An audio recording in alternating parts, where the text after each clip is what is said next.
Harley Davidson X440 এই বাইকটা কি দেশের বাইক মার্কেটে আসবে? আপনার কাছে কি মনে হয়? বাইকটা আসলে বাইকের প্রাইস কেমন হতে পারে এবং বাইকটা আপনার জন্য রিলায়েবল হবে কিনা, সবকিছু আপনি জানতে পারবেন আজকের এই ভিডিওতে। এখন বর্তমানে বাইকের সিসি লিমিট হচ্ছে 375 সিসি পর্যন্ত, কিন্তু গুঞ্জন শোনা যাচ্ছে এই বাইকের সিসি লিমিট আরও বেশি বাড়ানো হবে।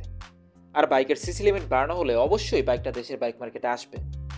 যেহেতু ইন্ডিয়াতে এই বাইকটাকে হিরোর হাত ধরে লঞ্চ করা হয়েছে, তাহলে আশা করা যায় বাংলাদেশেও বাইকটা হিরোর হাত ধরেই লঞ্চ করা হবে। আর এই বাইকটা অবশ্যই রাজকীয় একটা বাইক। বাইকটা প্রথম যাত্রা শুরু করে 1903 সালে। এটা যুক্তরাষ্ট্রের উইসকনসিন স্টেটের মিলওয়াকি সিটিতে। ওই জায়গা থেকে এটার সূচনা। এরপর থেকেই এই বাইকটা সম্পূর্ণ ওয়ার্ল্ডে নিজের একটা শক্ত অবস্থান ধরে রাখতে পেরেছে একটা রাজকীয় ব্র্যান্ড হিসেবে। বাংলাদেশে আসলে ক্রুজার বাইকের খুব একটা বেশি পপুলারিটি নাই।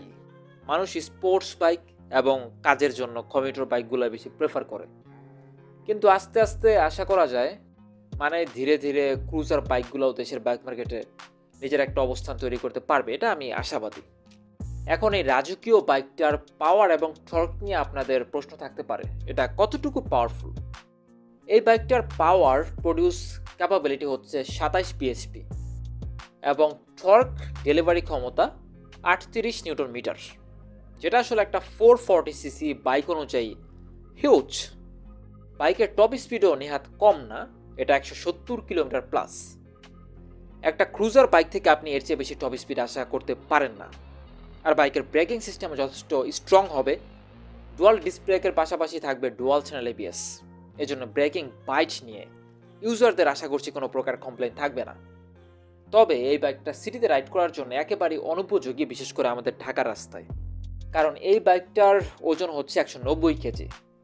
আমাদের সিটিতে আমরা একটু পরপরই বাইকের ব্রেকে প্রেস করতে হয়, এছাড়া তো কোনো ওয়ে নাই। ওই ক্ষেত্রে এটা আপনার জন্য হ্যাসেল হবে। এটা হাইওয়েতে রাইড করার জন্য পারফেক্ট। আর যাদের উচ্চতা কম তাদের জন্য এটা একটু সমস্যা, কারণ এটা 805 মিলিমিটার। এর জন্য বাইকটাকে রাইড করতে হলে আপনার উচ্চতা মিনিমাম হতে হবে 5 ফুট 5 বা 6। এর নিচে যদি আপনার উচ্চতা হয় একটু হ্যাসেল হবেই।